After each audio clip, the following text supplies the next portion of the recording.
ఈ ఉదయకాల సమయంలో ఇలాగా మీ మధ్యలో నిలబెట్టుకొని కొన్ని మాటలు చెప్పేందుకు దేవుడు నాకు ఒక చక్కని అవకాశం ఇచ్చింటున్నాడు. దేవుడు నామానికి మహిమ కలుగును గాక. నాకు ఈ అవకాశం ఇచ్చినటువంటి దైవ సేవకుడు పాస్టర్ చెన్నారెడ్డి గారికి నా ప్రత్యేకమైన వందనాలు. అలాగే ఇక్కడ కొంతమంది దేవుని సేవకులు కూడా ఉన్నారు, వారికి కూడా నా ప్రత్యేకమైన వందనాలు చెల్లించుకుంటున్నాను.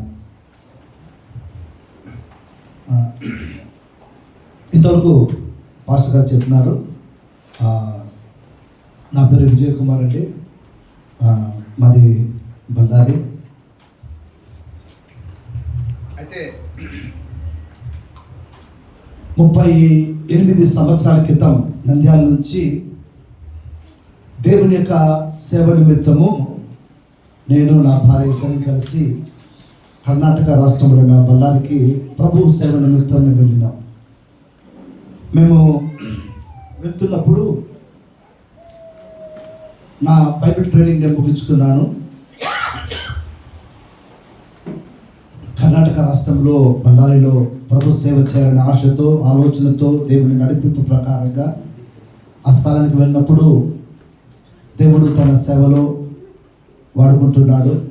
ఏమీ లేకుండా నేను నా భార్య ఇద్దరం 88 మే 15 88 మే 15వ తారీఖున నేను నా భార్య ఇద్దరం కూడా ఒకే ఒక సూట్ కేసుతో కర్ణాటకలోని బళ్ళారికి వెళ్ళాం. అంటే సూట్ కేసుతో అంటే సూట్ కేసు డబ్బులు కాదు, ఒక 2 జతల బట్టలు అంతే. 4 జతలు కూడా కాదు, నావి 2 జతలు, ఆమె 2 జతలు. ఆ స్థితిలో మేము వెళ్ళినప్పుడు దేవుడు నమ్మదగిన దేవుడిగా మాకు తోడుగా ఉండి కింగ్ ఆఫ్ కింగ్స్ పరిచయం మేము ప్రారంభించినాం. ఒక బళ్ళారికి వెళ్ళిన తర్వాత ఒక 2 years నేను వేరే సంఘంలో నేను పరిచయం చేస్తున్నాను, మా బావగారి సంఘంలో. తర్వాత దేవుని కృపను బట్టి అక్కడి నుంచి పక్కకు వచ్చి సొంతంగా ఒక కింగ్ ఆఫ్ కింగ్స్ పరిచయం ప్రారంభించిన అప్పటి నుండి ఈ దినం వరకు దేవాది దేవుడు తన కృపలో తన రెక్కల చాటున మమ్ములను, మా కుటుంబాన్ని, సంఘమును దేవుడు దినదినం ఆశీర్వదిస్తూ అభివృద్ధిపరుస్తూ ఈ దినాన బళ్ళారి పట్టణంలో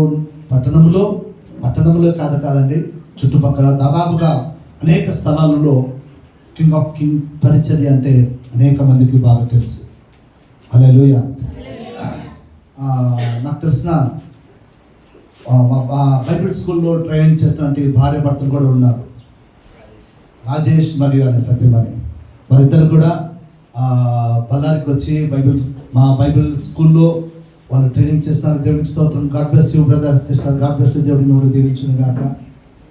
తర్వాత ఆయన చెప్పినట్టుగా 2వ మాట చెప్పినాడు ఆయన. మొదటి మాటగా మీ పాస్టర్ మా దీప మా చర్చి మెంబరు మొదటగా వాళ్ళ అక్క సునీత యేసు ప్రభుని నమ్ముకున్నారు. తర్వాత వాళ్ళు నమ్ముకున్నారు. తర్వాత వాళ్ళ అమ్మ, తర్వాత గోవిందరెడ్డి గారు, తర్వాత మంజు, ఆ కుటుంబం అంతా యేసు ప్రభుని నమ్ముకున్నారు. స్వప్న ఆయన అనుకున్నాడు, చూస్తా ఉన్నాడు, నా భార్య చెప్పలేదు, నా భార్య చెప్పలేదు కదా అని. స్వప్న, ఆ కుటుంబం అంతా యేసు ప్రభుని నమ్ముకున్నారు. ఈ దినాన గోవిందరెడ్డి గారి కుటుంబము మా సంఘంలో ఒక మంచి ప్రయోజకరమైన కుటుంబముగా సంఘములో దేవునికి మహిమకరంగా సంఘములో ఒక స్తంభాలుగా నిలబడి వారు పరిచర్యలు ఎంతో సహకరిస్తున్నారు. దేవునికి మహిమ కలుగును గాక. ఆమేన్. దీప వచ్చేసి కదిరికి వచ్చింది, సునీత వచ్చేసి అనంతపురం పోయింది, స్వప్న వచ్చేసి ఆయన అది బెంగళూరు పెడాలి పాపము. వేణు తీసుకొని బెంగళూరు పేస్తున్నారు. అందరు ఎక్కడ సెటిల్ అయినారు, కానీ మా మంజు మాత్రం బళ్ళారిలో ఉన్నాడు.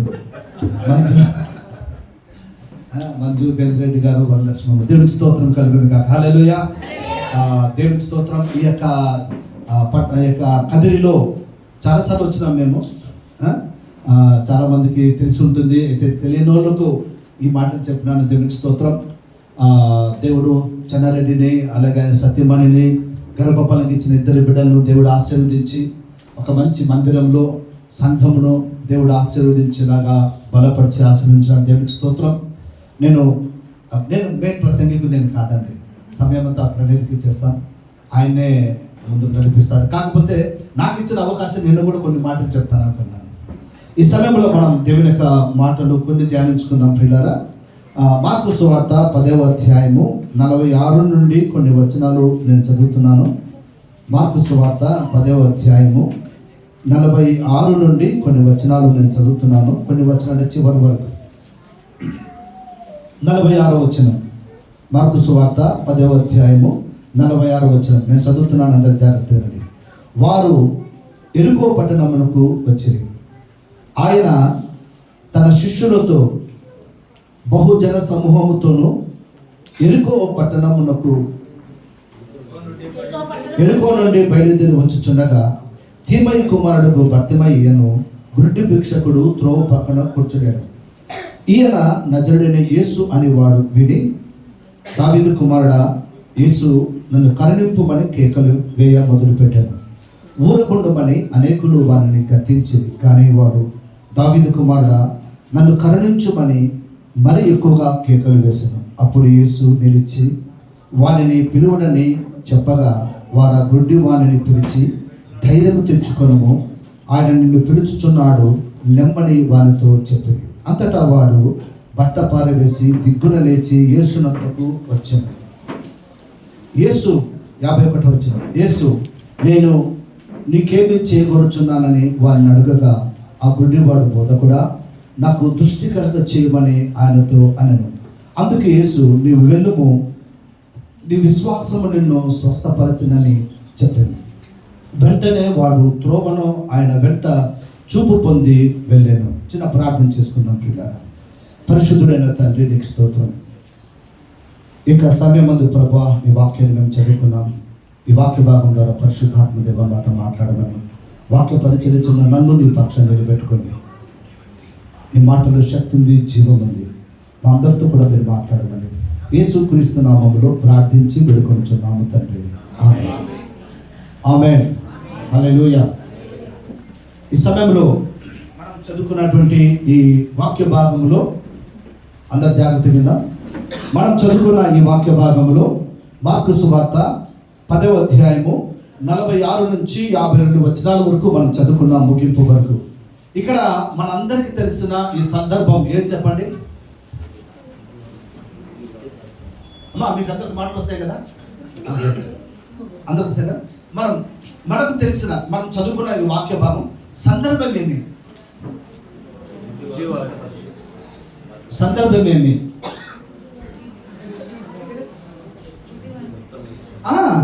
గుడ్డివానికి యేసు ప్రభు అంతే. దాన్ని ఏం పెద్దగా దాన్ని లోపల నుంచి ఏమో సైంటిస్ట్గా దాన్ని అది చేసి రీసెర్చ్ చేసి చెప్పాల్సిన పని. యేసు ప్రభు ఒక గుడ్డివాడిని బాగు చేస్తున్నారు అంతే. హల్లెలూయా. మనం కొన్ని మాటలు ఇప్పుడు కొన్ని మాటలు మనం ధ్యానించుకుందాం ప్రియులారా. అక్కడ రాయబడినటువంటి వాక్య భాగంలో మనం గమనించినట్లయితే యేసు ప్రభు ఆయన శిష్యులు 46వ వచనంలో ఆ మాట రాయబడింది.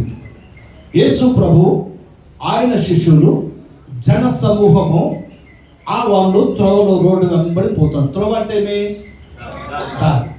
దారి వెంబడి పోతా ఉన్నారు. ఎవరెవరు చెప్పండి?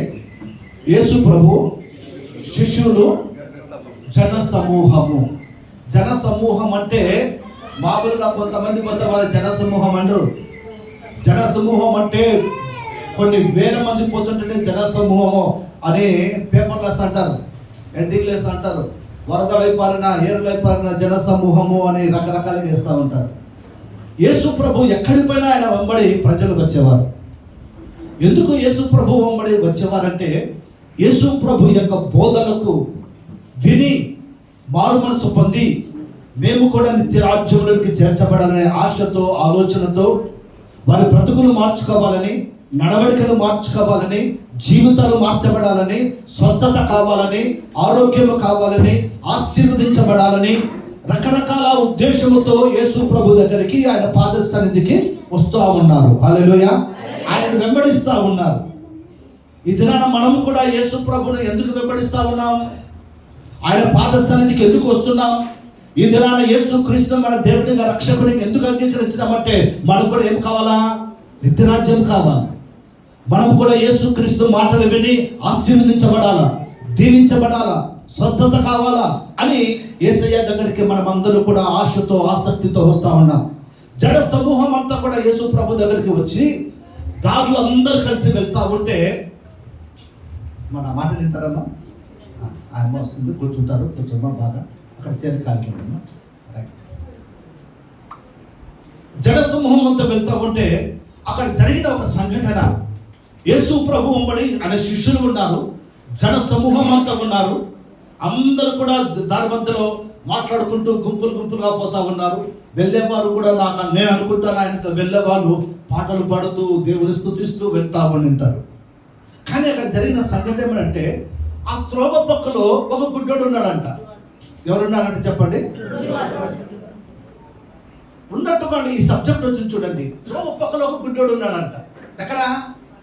ఒక పెద్ద బిల్డింగ్ లో, లేకపోతే ఒక పెద్ద ఎమ్మెల్యే మినిస్టర్ దగ్గర ఒక గుడ్డోడు ఉన్నాడా? ఎక్కడ ఉన్నాడంట వాడు? త్రోవ పక్కలో, దారి పక్కలో. వాడి ఉద్యోగం ఏమంట? కలెక్టరా? వాడి ఉద్యోగం ఏమంట? భిక్షం ఎత్తుకోవడం. వాడికి అలవాటు అయిపోయింది. ఎందుకంటే వాడికి ఎన్ని సంవత్సరాల అనుభవం ఉందో మనకైతే తెలియదు, ఎన్ని సంవత్సరాల వయసు ఉందో అతనికి తెలియదు. కానీ ఆ త్రోవ పక్కన కూర్చొని అతడు భిక్షం అడుగుతూ ఉండేవాడు. ఆ త్రోవలో ఎంతో మంది వస్తూ పోతున్నప్పుడు వాడి నోటి నుండి వచ్చే మాట ఏమొస్తుంది? ఏమొస్తుంది? అయ్యా, ఇప్పుడు మనం దారిలో పోతా ఉంటాం, ఒక భిక్షకారు ఎవరు కొనుక్కుంటారు, మనం ఏమడుగుతారు? అమ్మ నీ చెవులుండే కమ్మలు ఏమ్మా అని అడుగుతారా? లేకుంటే మీ మెడలుండే చైన్ ఏమ్మా అని అడుగుతారా? ఏమడుగుతారు? ఏమన్నా ఉంటే భిక్షమయ్యా ఉండమ్మా అని. అది వాడికి అలవాటు అయిపోయింది. భిక్షం అడగడం వాడికి అలవాటు అయిపోయింది. అలవాటు అయిపోయిన తర్వాత ఆ త్రోవలో ఎంతో మంది వస్తూ ఉన్నారు, పోతా ఉన్నారు. అందరూ వచ్చిన వాళ్ళందరూ కూడా వాళ్ళకి ఏం చేసేవారంటే ధర్మం చేసేవారు. ధర్మం చేసి వెళ్ళిపోయేవారు. అతన్ని ఎవరు కూడా పట్టించుకునేవారు, అతని గురించి ఎవరు కూడా ఆలోచన చేసేవారు. ఇప్పుడు మనం వెళ్ళే మార్గంలో ఎంతో మంది మనకు కనిపిస్తూ ఉన్నారు. మనకు తోచిన సహాయం చేసి వెళ్ళిపోతామే, కానీ అతని గురించి ఎవరైనా ఆలోచన చేస్తున్నారా? అతని గురించి విచారణ చేస్తున్నారా? అతని గురించి మనం పట్టించుకున్నామా? అస్సలు లేదు. మనకు చేతనైతే సహాయం చేస్తాం, లేకపోతే వెళ్ళిపోపా చేస్తాం. కొంతమంది గద్దించుకుంటారు కూడా. హల్లెలూయా. కానీ అక్కడ జరిగిన ఒక అద్భుతమైన విషయం గమనించినట్లయితే, ఈ వ్యక్తి గుడ్డివాడు. ఈ వ్యక్తి ఎవరు చెప్పండి? ఈ గుడ్డివాడే, కానీ అతనికి ఏముందంటే నోరు ఉంది, మాట్లాడగలడు, చెవుంది, వినగలడు. అతనికి లేదేమి? చూపు. అతనికి లేదేమి? చూపు. చాలా మందికి కన్నులు ఉన్నాయి, కానీ చాలా మంది చూడలేకపోతా ఉంటారు. కొంతమంది అంటుంటారు కళ్ళు పొరపాటున ఏం రా కళ్ళు అంటే కళ్ళు ఉన్నాయి కదా అతనికి. కళ్ళు ఉండగానే నేను చెప్పేది అర్థమవుతుందా? ఆ వ్యక్తికి లేని కళ్ళు, కానీ అతనికి చెవు ఉంది, నోరు ఉంది. ఆ వ్యక్తి చెబుతా ఏమని విన్నాడంటే, యేసుక్రీస్తు ఆ మార్గంలోకి రాకముందు యేసుక్రీస్తుని గురించిన మాటలు అనేకమైన విషయాలు అతను విన్నాడు. పిల్లారా, హల్లెలూయా. అతని వయసులో, అతని అనుభవంలో, అతడు ఆ స్థలంలో కూర్చొని ఎన్నో విషయాలు యేసుక్రీస్తు గురించి విన్నాడు. అవి అతని చెవులో నుంచి విన్నాడు. హల్లెలూయా. బైబిల్ ఒక మాట రాయబడింది. ఏమని రాయబడింది అంటే, వినుట వలన విశ్వాసం వస్తుంది. ఆ వ్యక్తి యేసుక్రీస్తు గురించి విన్నాడు. ఏమని విన్నాడంటే, యేసుక్రీస్తు స్వస్థపరిచే దేవుడు, గుడ్డి వారికి కన్నులు ఇచ్చినాడు, చెవిటి వారికి చెవులు ఇచ్చినాడు, ముగ్గువారు మాట్లాడుతూ ఉన్నారు, కుంటివారు నడుస్తున్నారు, దయ్యాలు వెళ్ళిపోయినాయి, చనిపోయిన వారు లేపబడినారు అని చెప్పి ఆ సువార్త వర్తమానం అంతా ఆ వ్యక్తి చెవులో వినబడి ఒక విశ్వాసం వచ్చింది అతనికి.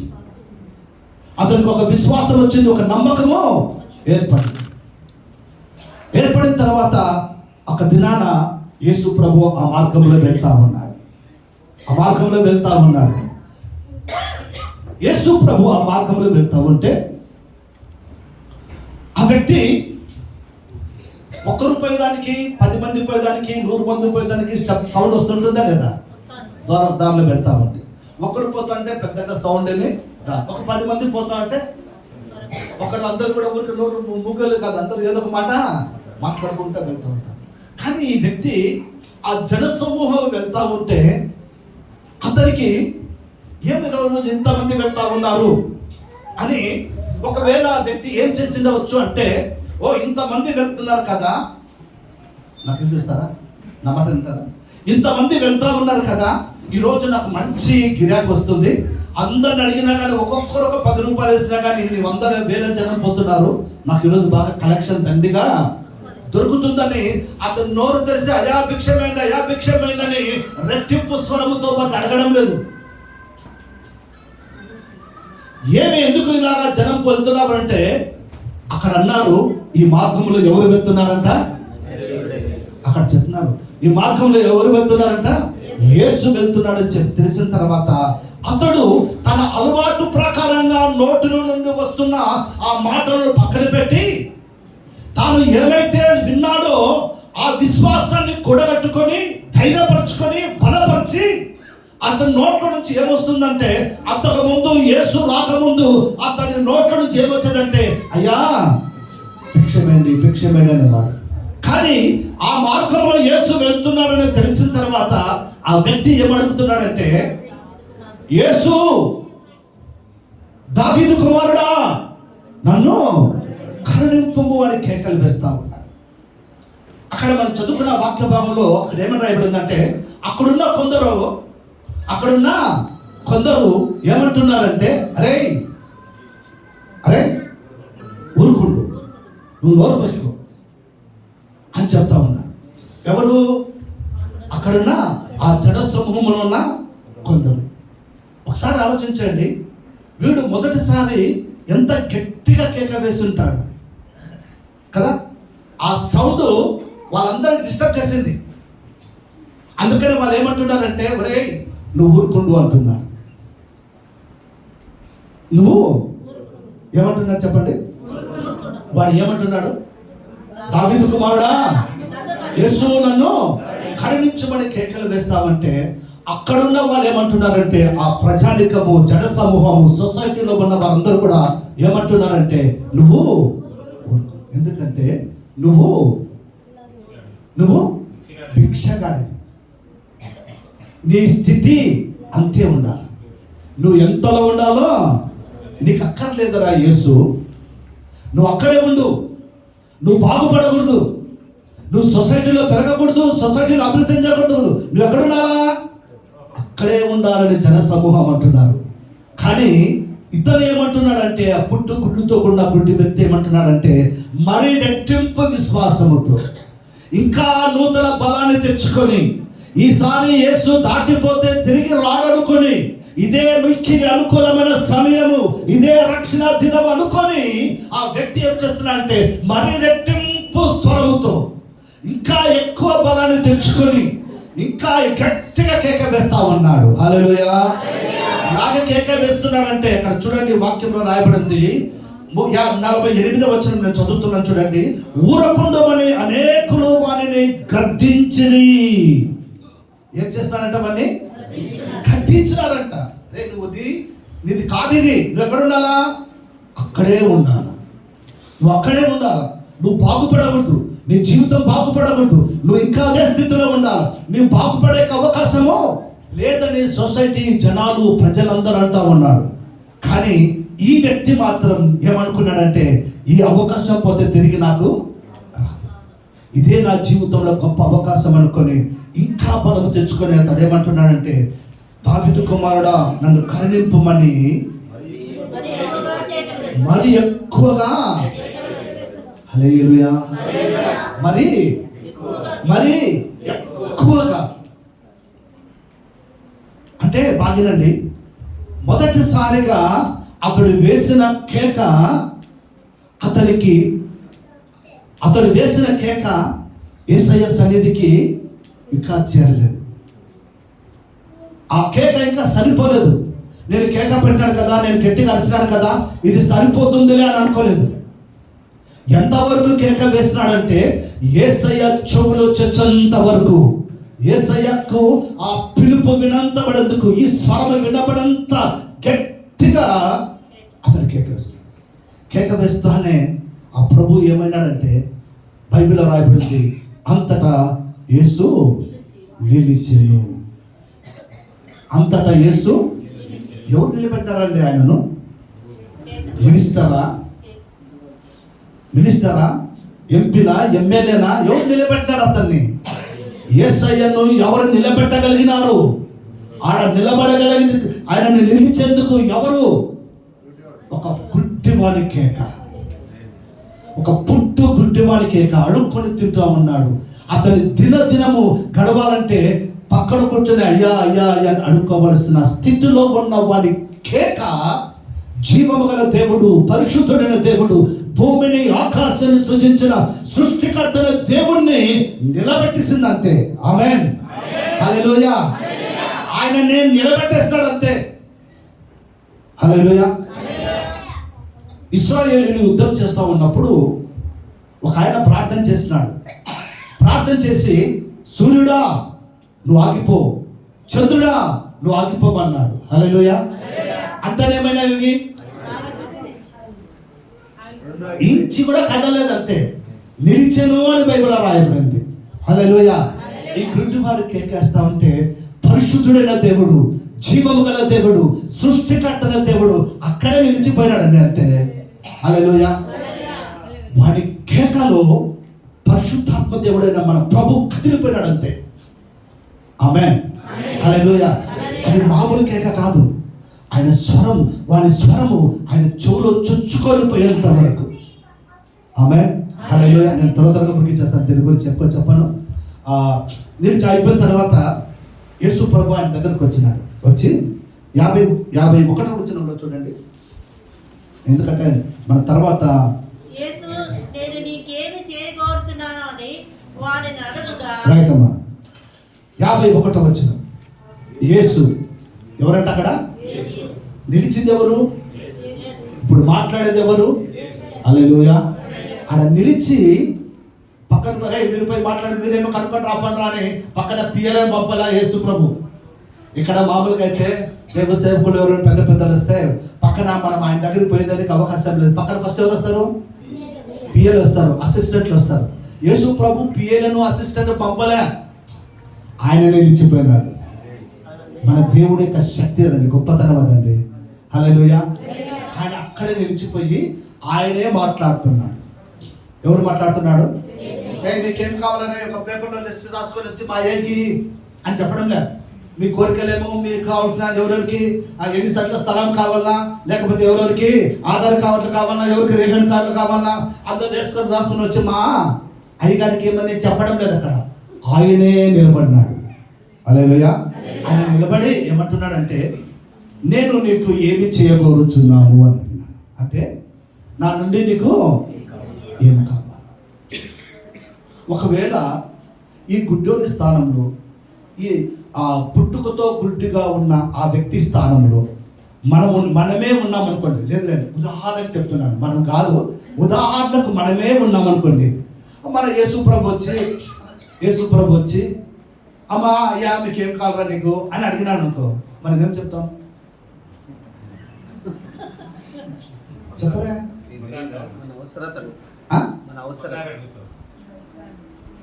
ఏం చెప్తామా? ఒకవేళ పొరపాటున ఈ వేదికే ఎమ్మెల్యే వచ్చినాడు అనుకోండి, అయ్యగారిని అడిగినాడు అనుకోండి, పాస్టర్ గారు మీకు ఏం కావాలని అడగండి, ఆయన ఏమంటాడు? ఆయన మాకు రోలు కావాలా అంటాడు. ఇది వాళ్ళ అవసరం. ఈ గుడ్డి వ్యక్తికి ఏం కావాలని అడిగితాడు? యేసు ప్రభుకు తెలుదా? యేసు ప్రభు వాడు గుడ్డోడని తెలియదా? వాడు తల్లి గర్భంలో రూపింపబడకమనిపోయి ఆయనకు తెలుసు ప్రియులారా. హల్లెలూయా. యేసు ప్రభు తెలియదా మనకి ఏం కావాలని అడుగుతున్నాడు? నీకేం కావాలా? మనటోడంటే ప్రభువా నేను చాలా సంవత్సరాల నుంచి నేను భిక్ష అడుగుతూ మంచి సర్వీస్ ఉంది ప్రభువా, నాకు ఈ పాత్ర ఉంది చూడు, ఇది భిక్ష అడిగి అడిగి అడిగి పాతదైపోయింది, నాకు ఒక కొత్త పాత్ర ప్రభువా అని అడిగింది మనటోడు. అయితే లేకపోతే ప్రభువా నాకు మంచి ట్రెండ్లో కొత్తగా లేటెస్ట్ కావాలా, నాకు ఒక వెండి పాత్రలో బంగారు పాత్రలు ఇస్తే నేను అడుక్కుంటాను ప్రభువా. యేసు ప్రభు వచ్చింది బతుకులు వారి జీవితాన్ని మార్చేందుకు అక్కడ నిలబడినాడు యేసు ప్రభు. అలాగే ఉండాలని యేసు ప్రభు అక్కడ అలాగే ఉండి ఏదో ఒకటి నీకు ఇచ్చి నేను తృప్తి పరచిపోయాకే యేసు ప్రభు అక్కడ రాలేదు. వాడి జీవితాన్ని మార్చాలని, వాడి స్థితి మార్చాలని, వాడి బ్రతుకు మారాలని, వాడి పరిస్థితి మారాలని, వాడు ఒక సాక్ష్యకరంగా ఉండాలని యేసు ప్రభు అక్కడ ఆగిపోయినాడండి. హల్లెలూయా, హల్లెలూయా. ఆ వ్యక్తి యేసు ప్రభుని అడిగినప్పుడు, యేసు ప్రభు వ్యక్తిని అడిగినప్పుడు యేసు ప్రభు ఆ వ్యక్తి ఏమంటున్నాడంటే, ప్రభువా వానికి ఏం కావాలంట? నాకు దృష్టి నాకు చూపు కావాలి అంటాడు. వాడు ఆ గుడ్డి వ్యక్తి ఆ స్థితిలో ఉండేకి కారణం అంటే అతని యొక్క దృష్టి లోపము, అతని యొక్క చూపు లోపము. అతను ఏం పని చేయలేడు. కాళ్ళు ఉన్నాయి, చేతులు ఉన్నాయి, నడవగలడు, నోరుంది మాట్లాడగలడు, చెవి ఉంది వినగలడు. మెయిన్ ఏం లేదంటే చూపు, దృష్టి మాంద్యం. హల్లెలూయా. అదే విధంగా వీనికి చూపు సరిగ్గా ఉంటే కన్నా వానికి ఆ స్థితి వచ్చేది కాదు. నా ప్రియమైన దేవుని కుటుంబం సంగమా, నేను ముగిస్తున్నాను. ఆ వ్యక్తికి ఏం అవసరం ఉందో దేవుడికి బాగా తెలుసు. ఊరికాడ మనం పోయి అడిగి కొంతమంది ప్రార్థన చేస్తున్నప్పుడు ప్రార్థన రాగా చేయం. మనం ఏదో రేషన్ అంగడికి పోయేటప్పుడు ఇంట్లో నుంచి ఒక లిస్టు రాసుకుపోతాం చూడండి. కూరగాయల మార్కెట్కి పోతున్నప్పుడు, లేకపోతే అంగడికి పోతున్నప్పుడు ఒక లిస్టు రాసుకుపోతారు కదమ్మా. అందరూ భర్తలు అది బజార్ పోతున్నప్పుడు భార్యలు కూర్చొని ఏం రాసిస్తారు? లిస్టు రాసిస్తారు కదా. మనం అట్లా లిస్టు రాస్తా ఉంటాం దేవుని దగ్గర. ప్రభువా నాకు అది ప్రభువా, ఇది ప్రభువా, అది ప్రభువా, అది ప్రభువా. లిస్టు, రేషన్ లిస్టు కాదు. అడగడంలో తప్పు లేదు, ఖచ్చితంగా అయినా ఇస్తాడు. కానీ మన అవసరాన్ని తీర్చగలిగిన దేవుడు మన యేసయ్య. హల్లెలూయా. ఆ వ్యక్తి యొక్క అవసరం తీర్చినాడు, అతనికి స్వస్థత ఇచ్చినాడు. అతని యొక్క విశ్వాసము, అక్కడ యేసు ప్రభు ఏమన్నాడంటే చూడండి, నీ విశ్వాసము నిన్ను. యేసు ప్రభు ఎంతో మందిని స్వస్థపరిచినాడు, ఒక్కొక్కరు ఒక్కొక్క రకంగా స్వస్థపరిచినాడు. ఆ వ్యక్తిని అతని యొక్క విశ్వాసమే స్వస్థపరిచింది. కాబట్టి ఈ మధ్యాహ్న కాల సమయంలో దేవుని సన్నిధానంలో చేరి వచ్చిన మనం అందరం కూడా, అందరూ ప్రార్థన పరులే, అందరి విశ్వాసులే, సేవకులే, దేవుని పనిలో ఉన్నాం, దేవుని పనిలో ముందుకు నడిపించబడతా ఉన్నాం. అనేక సందర్భాలలో కొన్ని సందర్భాలలో మనకు విశ్వాసము తప్పిపోతూ ఉంటాం. కానీ ప్రభు సన్నిధానంలో విశ్వాసం కలిగి ముందుకు నడిపించబడతాం. దేవుడి కొద్ది మాటలు దీవించును గాక. ఆమేన్. కనుమూసుకుందాం, ప్రార్థన చేసుకుందాం. పరిశుద్ధుడైన తండ్రి నీకు స్తోత్రం. ప్రభు మీ యొక్క సమయంలో కొన్ని మాటలు ధ్యానించుకునే కృప ఇచ్చినందుకు నీకు స్తోత్రం. మీ వాక్యాన్ని బట్టి నీకు కృతజ్ఞతాస్తుతి చెల్లిస్తూ యేసుక్రీస్తు నామములో ప్రార్థించి వేడుకొనుచున్నాను తండ్రి. ఆమేన్. హల్లెలూయా.